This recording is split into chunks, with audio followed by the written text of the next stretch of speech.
হামলার প্রতিবাদে রাজপথে ছায়ানটের গানে গানে সংহতি। আসছে লাশবাহী গাড়ি চালকের করুণ প্রেমের গল্পে স্বাক্ষর। তারেক রহমানকে নিয়ে ন্যান্সির নতুন গান নেতা আসছে। ইউটিউবে বাংলা সিনেমার 2 গানের মাইলফলক। দর্শক, বিনোদন ভিত্তিক সংবাদ বুলেটিন কালের বিনোদনের আজকের আয়োজনে আপনাকে স্বাগত। দেশ বিদেশের ছবি জঙ্গনের সর্বশেষ খবরগুলো নিয়ে আমি শালীন আছি আপনার সাথে। ছায়ানটে নেক্কারজনক হামলা ও অগ্নিসংযোগের প্রতিবাদে রাজপথে গানের সুরে অভিনব প্রতিবাদ জানিয়েছে দেশের অন্যতম প্রধান সাংস্কৃতিক সংগঠন ছায়ানট। গত 23 ডিসেম্বর ধানমন্ডিস্থ ছায়ানট সংস্কৃতি ভবনের সামনের সড়কে এই সংহতি সমাবেশ অনুষ্ঠিত হয়। জানিয়ে বিস্তারিত থাকছে সাজিয়া ইসলামের ডেস্ক রিপোর্টে।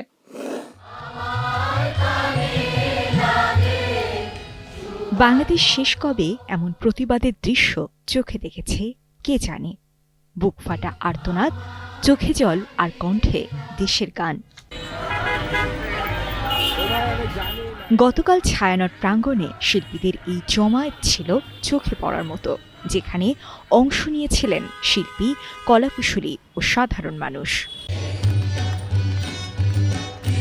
হামলার ঘটনার প্রতিবাদে মঙ্গলবার বিকেলে ছায়ানটের উদ্যোগে আয়োজন করা হয় গানে গানে সংহতি সমাবেশ। জাতীয় সঙ্গীত পরিবেশন করা হয় প্রতিবাদ ও সংহতির প্রতীক হিসেবে। সম্মিলিত কণ্ঠে একে একে গাওয়া হয় চল চল চল, ও আমার দেশের মাটি, যদি তোর ডাক শুনে কেউ না আসে সহ একাধিক প্রতিবাদী গান। এ সময় উপস্থিত ছিলেন দেশের বিশিষ্ট শিল্পী, সাহিত্যিক, বুদ্ধিজীবী ও সাংবাদিকরা।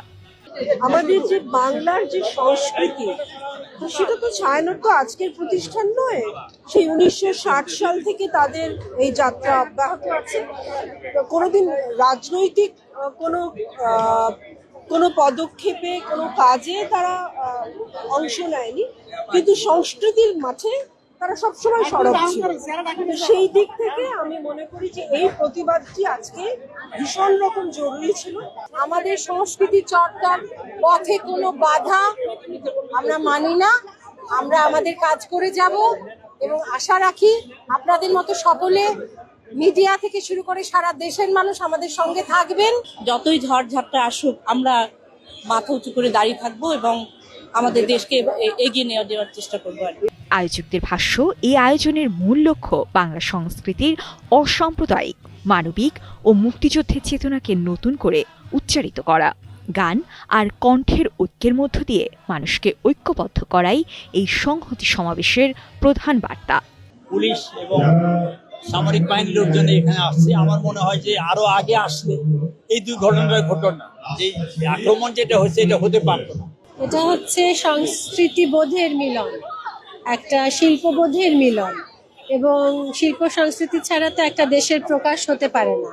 সংস্কৃতি শুধু বিনোদন নয়, এটি একটি জাতির আত্মপরিচয়। ছায়ানটে হামলার প্রতিবাদে এই সমাবেশ সেই কথাই আবারও মনে করিয়ে দিল, সংস্কৃতির ওপর আঘাত মানেই বাংলাদেশের চেতনার ওপর আঘাত। প্রতিবাদের কণ্ঠে গান আর গানের সুরে সংহতি, এই বার্তাই ছড়িয়ে পড়েছে ছায়ানট প্রাঙ্গণ থেকে। সাজিয়া ইসলাম, কালের কণ্ঠ। নাটকের নতুন মুখ ইফতেখার ইফতি, তার সঙ্গে জুটি হয়েছেন তাসনুভা তিশা। ভিন্ন ধর্মের এই গল্পটির নাম স্বাক্ষর, যার নির্মাতা রনি খান। সম্প্রতি রাজধানীর বিভিন্ন লোকেশনে শেষ হলো নাটকটির শুটিং। সেট ঘুরে তারই বিস্তারিত জানাচ্ছেন জাকির আহমেদ।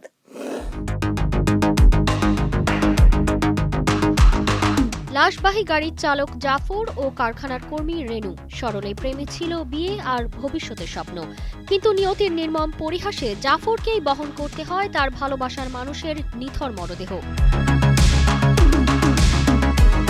এমনই এক গল্প নিয়ে রাজধানীর বিভিন্ন লোকেশনে চলছে স্বাক্ষর নাটকের দৃশ্যধারণ।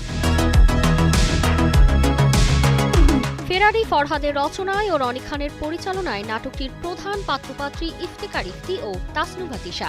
তারাও মনে করেন এই গল্পটি দর্শকদের ভালো লাগবে। গল্পের নাম স্বাক্ষর। নিঃসন্দেহে গল্পটা খুবই দারুণ।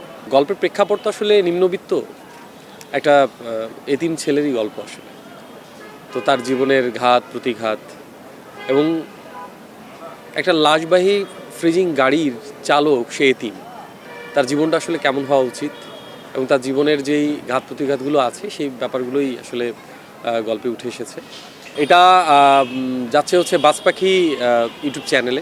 আমি আজকে যে নাটকটিতে কাজ করছি, নাটকের নাম হচ্ছে স্বাক্ষর। নাটকের মানে নাটকটি লিখেছেন ফরহাদ, আর পরিচালনা আছেন রনি খান। আমার সাথে সহশিল্পী আছে ইফতিখার ইফতি, আর ইফতিখার ইফতির সাথে এটা হচ্ছে আমার সেকেন্ড কাজ। সো এই তো আমরা যে গল্পে কাজ করছি, গল্পটা হচ্ছে ভীষণ একটা দুটা মানুষ খুবই স্ট্যান্ডার্ড বিলং করে। বলতে হচ্ছে যে রুরাল জায়গা থেকে এসছে, এবং খুবই মানে দুজনের মধ্যে প্রেমটা এত সুন্দর, এত এত কি বলবো, এটা কি ইনোসেন্স দুজনের মধ্যে। সেই প্রেমটার একটা পূর্ণতা যখন পায় না, এবং শুধু পূর্ণতা না, একটা ট্র্যাজেডির মাধ্যমে আসলে নাটকটি আমরা দেখতে পাবো শেষ হয়েছে, এবং সেটা দেখার জন্য তো নাটকটা দেখতে হবে। আমি পুরো গল্প বলতে পারবো না অবভিয়াসলি। নির্মাতা রনি খানের মতে আবেগময় এই ভালোবাসার গল্প মন ছুঁয়ে যাবে দর্শকদের।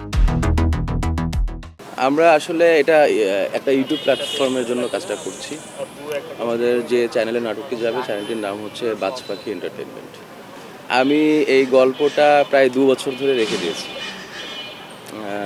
যখন আমি স্ক্রিপ্টটা নেই ফেরারি ভাইয়ের থেকে, তখন আমার বেশ কিছু প্রযোজকের সঙ্গে কথা হয়েছিল। তো তখন গত জুলাই আন্দোলন হলো, তার আগের ঘটনা। তো এরপরে আন্দোলন শুরু হয়ে গেল, আমি আর কাজটা করতে পারি নাই। তো তখন আমাদের কাজও অনেক কম ছিল ইন্ডাস্ট্রিতে, দেশের ইস্যুর কারণে।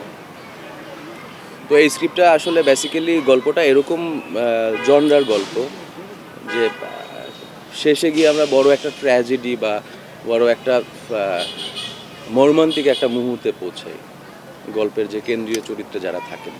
নির্মাতা আরও জানান, শুটিং শেষে খুব শিগগিরই অনলাইনে মুক্তি পাবে এই নাটকটি। নতুন একটি গানে কণ্ঠ দিলেন জনপ্রিয় কণ্ঠশিল্পী নাজমুল মুনিরা ন্যান্সি। প্রেম, ভালোবাসা কিংবা বিরহের কোনো গান নয়, এবার তিনি কণ্ঠ দিলেন বাংলাদেশ জাতীয়তাবাদী দলের ভারপ্রাপ্ত চেয়ারম্যান তারেক রহমানকে নিয়ে একটি গানে। গানটির শিরোনাম নেতা আসছে। গানটির কথা লিখেছেন মিজানুর রহমান। পলক হাসান সুমনের সুরে সঙ্গীতায়োজন করেছে AN ফরহাদ। সোমবার রাতে গানের রেকর্ডিং সম্পূর্ণ হয়েছে। শিগগিরই এটি প্রকাশিত হবে ইউটিউব ও ফেসবুকে। এইদিকে দীর্ঘ 17 বছর পর আগামীকাল দেশে ফিরবেন বাংলাদেশ জাতীয়তাবাদী দল বিএনপির ভারপ্রাপ্ত চেয়ারম্যান তারেক রহমান। কাঙ্ক্ষিত এ প্রত্যাবর্তনের প্রহর গুনছেন সাধারণ মানুষের পাশাপাশি শিল্পীদের অনেকেই। ভিউয়ের রেকর্ড করেছে রায়হান রাফি পরিচালিত তুফান সিনেমার 2 গান। শাকিব খান অভিনীত গান দুটি হলো লাগে উড়াধরা ও দুষ্ট কোকিল। এর মধ্যে 2 গান ইউটিউবে 1 বিলিয়ন অর্থাৎ 100 কোটি ভিউয়ের মাইল ফলক পার করেছে। গত বছরের 28 মে ইউটিউবে প্রকাশ পায় তুফান সিনেমার প্রথম গান লাগে উড়াধুরা। গানটির কোরাসের অংশটুকু লিখেন শরীফ উদ্দিন, আর বাকি গানটি লিখেছেন রাসেল মাহমুদ। প্রীতম হাসানের সুর ও সঙ্গীত। এতে দ্বৈতভাবে কণ্ঠ দিয়েছেন প্রীতম হাসান নিজেই, আর সঙ্গে ছিলেন দেবশ্রী অন্তরা। চরকি ও SBF এর ইউটিউব চ্যানেল মিলিয়ে এই গানের ভিউ 44 কোটি 95 লাখের বেশি। এর মাঝে চরকির ইউটিউবে দেখা হয়েছে 33 কোটি 69 লাখ 40 হাজারেরও বেশি, আর SBF এ ভিউ ছাড়িয়েছে 11 কোটি 26 লাখ 31 হাজারের বেশি। অন্যদিকে একই বছর 20 জুন অফিসিয়ালি 2টি ইউটিউব চ্যানেলে মুক্তি পায় এ ছবির গান দুষ্ট কোকিল। গানটিতে কণ্ঠ দিয়েছেন ঢাকার দিলশাদ নাহার কণা ও কলকাতার আকাশ সেন। গানটির গীতিকার ও সুরকারও আকাশ সেন। চরকি ও SBF এর ইউটিউব চ্যানেল মিলিয়ে এ গানের ভিউ 50 কোটির বেশি। এর মাঝে চরকির ইউটিউবে গানটি দেখা হয়েছে 39 কোটি 91 লাখ 48 হাজার বারের বেশি, আর SBF ইউটিউবে 16 কোটি 40 লাখ বারের বেশি। দর্শক, এই মুহূর্তে নিয়ে নিচ্ছি ছোট্ট একটি বিরতি। ফিরে এসে জানবো, ডন 3 থেকে সরে দাঁড়াচ্ছেন রণবীর সিং। বছর জুড়ে আলোচনায় যেসব বলিউড তারকা, বিশ্ব কাঁপালো নোলানের দ্য ওডিসি। টানা তৃতীয়বার অর্জন করেছে দেশের সেরা সুপার ব্র্যান্ড স্বীকৃতি বসুন্ধরা টিস্যু। দর্শক, বিরতির পর আবারও স্বাগত কালের বিনোদনে। শোবিজ দুনিয়ার আরো খবর নিয়ে সাথে আছে আমি শার্লিন। বলিউডের চিত্রাকর্ষক অভিনেতা রণবীর সিং বর্তমানে ধুরন্ধরের বিশাল সাফল্যের ঢেউয়ে ভেসে চলেছেন। তবে এই চমকপ্রদ সাফল্যের মাঝে এসেছে বড় খবর। ফরহান আক্তারের প্রকাশিত ছবি ডন 3 থেকে নাকি সরে দাঁড়াচ্ছেন রণবীর।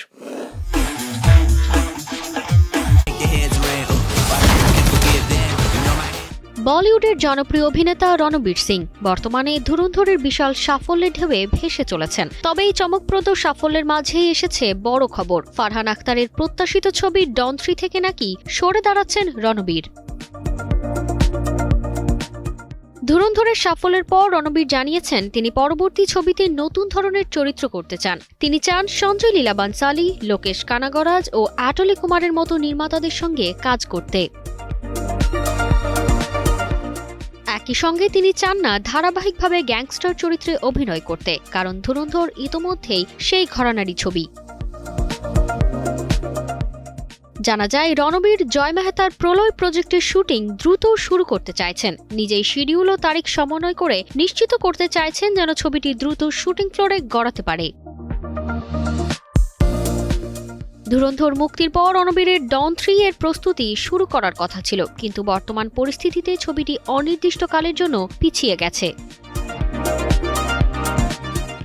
ডন 3-তে ইতোমধ্যে নারী প্রধানের চরিত্রের নাম নিশ্চিত করেছেন কৃতি শ্যানন। বড় বাজেটে ইউরোপের বিভিন্ন লোকেশনের শুটিং হওয়ার কথা থাকলেও রণবীরের ফোকাস এখন তার নতুন প্রজেক্টের দিকে থাকায় ভক্তদের অপেক্ষা কিছুটা দীর্ঘতর হতে চলেছে। তারতিবা ফারুহি, কালের কণ্ঠ। আমির খান, রশ্মিকা মান্দানা এত বড় নামকে পেছনে ফেলে 2025 সালে সবচেয়ে জনপ্রিয় ভারতীয় তারকা হয়েছেন একেবারে নতুন মুখ। IMDb'র তালিকায় শীর্ষে উঠে এসেছেন এই নায়ক। কে তিনি, কেনই বা এত জনপ্রিয়, জানাচ্ছেন সাজিয়া ইসলাম।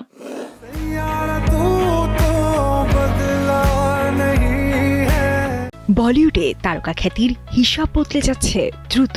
বড় বাজেট, বড় নাম, সবকিছুকে ছাপিয়ে এবার আলোচনার কেন্দ্রে দুই তরুণ অভিনয় শিল্পী। ইয়াশ রাজ ফিল্মসের রোমান্টিক ড্রামা সাইয়ারার মুক্তির পরেই যেন বাজিমাত।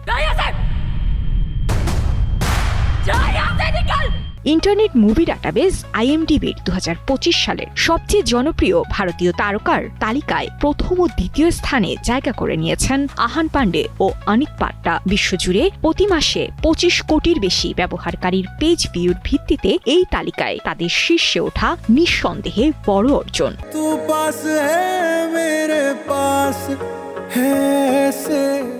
পরিচালক মোহিত সুরির হাত ধরেই এই সাফল্য। শুধু অভিনেতাই নন, IMDb'র 2025 সালের সবচেয়ে জনপ্রিয় ভারতীয় পরিচালকের তালিকাতেও শীর্ষে রয়েছেন তিনি। এই তালিকায় আহান ও আনিতের পরেই রয়েছেন আমির খান, ঈশান খাট্টার, লক্ষ লালওয়ানি, রশ্মিকা মান্দানা, দীপ্তি দির্মি সহ এক ঝাঁক পরিচিত নাম। তবে স্পষ্ট 2025 সালটা নতুনদের দখলেই যাচ্ছে।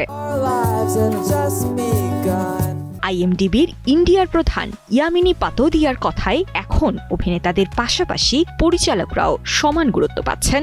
গল্প বলিয়েরাই হয়ে উঠছেন নতুন তারকা। নতুন মুখ, নতুন গল্প আর নতুন নায়কের উত্থান। বলিউডের এই বদলে যাওয়া ছবিতে চোখ রাখতেই হবে।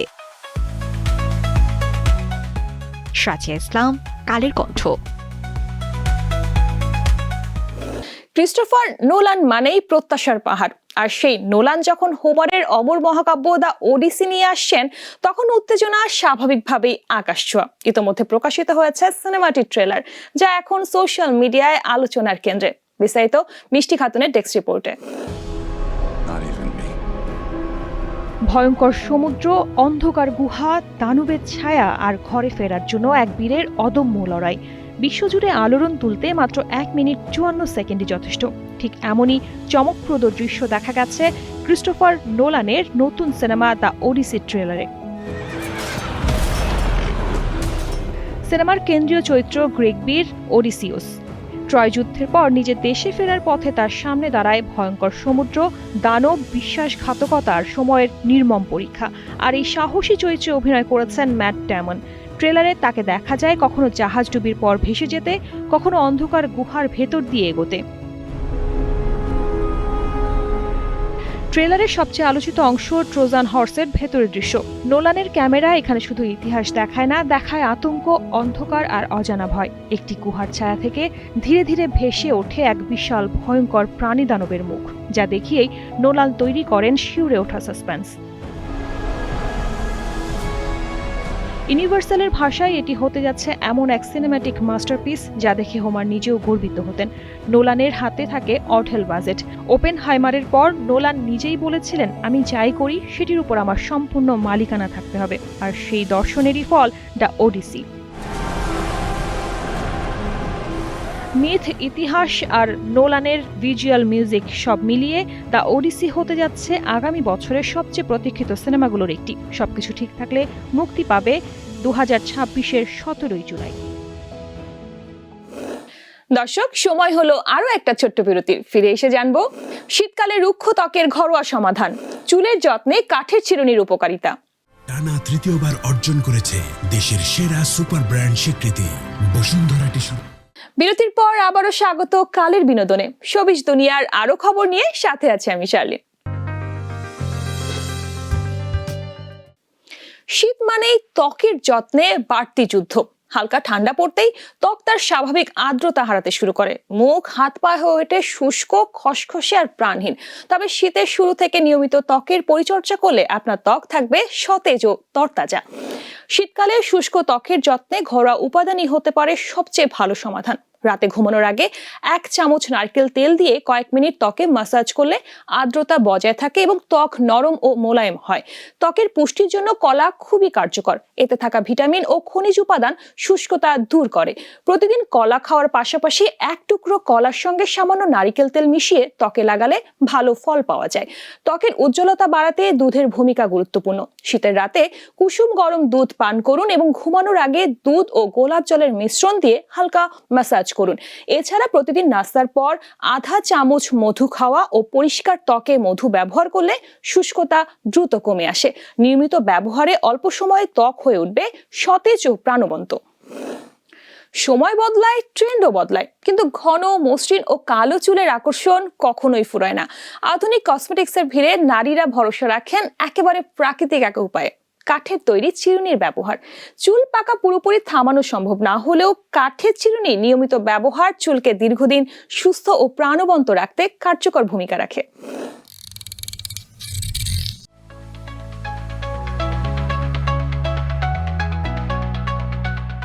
কাঠের চিরুনি ব্যবহারের বড় সুবিধা হলো এটি চুলে স্থির বিদ্যুৎ তৈরি করে না। প্লাস্টিক বা ধাতব চিরুনির ঘর্ষণে চুল রুক্ষ ও এলোমেলো হয়ে যায়, কিন্তু কাঠের চিরুনিতে আঁচড়ালে চুল থাকে পরিপাটি ও স্বাভাবিকভাবে উজ্জ্বল। এই মসৃণতায় চুলকে আরো গাঢ় ও ঘন দেখাতে সাহায্য করে। চুলের গোড়ায় উৎপন্ন প্রাকৃতিক তেল বা সেবাম কাঠের চিরুনি ধীরে ধীরে পুরো চুলে ছড়িয়ে দেয়। এতে আলাদা করে সিরাম বা তেলের প্রয়োজন পড়ে না। চুল নিজস্ব আর্দ্রতা ও কোমলতা ধরে রাখে। আরেকটি গুরুত্বপূর্ণ দিক হলো চুল ভাঙা কমে যাওয়া। কাঠের চিরুনি চুলে আলতোভাবে চলে, ফলে আগাফাটা বা চুল ছিঁড়ে যাওয়ার ঝুঁকি কমে। চুল যত কম ভাঙে তত কম রুক্ষ দেখায় এবং রঙের গভীরতাও বজায় থাকে। এছাড়া নিয়মিত কাঠের চিরুনি ব্যবহার মাথার ত্বকে হালকা ম্যাসাজের কাজ করে। এতে রক্ত সঞ্চালন ভালো হয়, চুলের গোড়া পুষ্টি পায় এবং অকাল পাকা চুলের গতি কিছুটা হলেও ধীর হতে পারে। সব মিলিয়ে রাসায়নিকের বদলে কাঠের চিরুনি হতে পারে চুলের যত্নে সহজ, প্রাকৃতিক ও সময় পরীক্ষিত এক অভ্যাস। তারতিবা ফারুহি, কালের কণ্ঠ। দর্শক, এই ছিল বিনোদন ভিত্তিক সংবাদ বুলেটিন কালের বিনোদনের আজকের আয়োজন। বিনোদন ও লাইফস্টাইলের সব খবর জানতে ভিজিট করুন আমাদের ফেসবুক পেজ ও ইউটিউব চ্যানেল।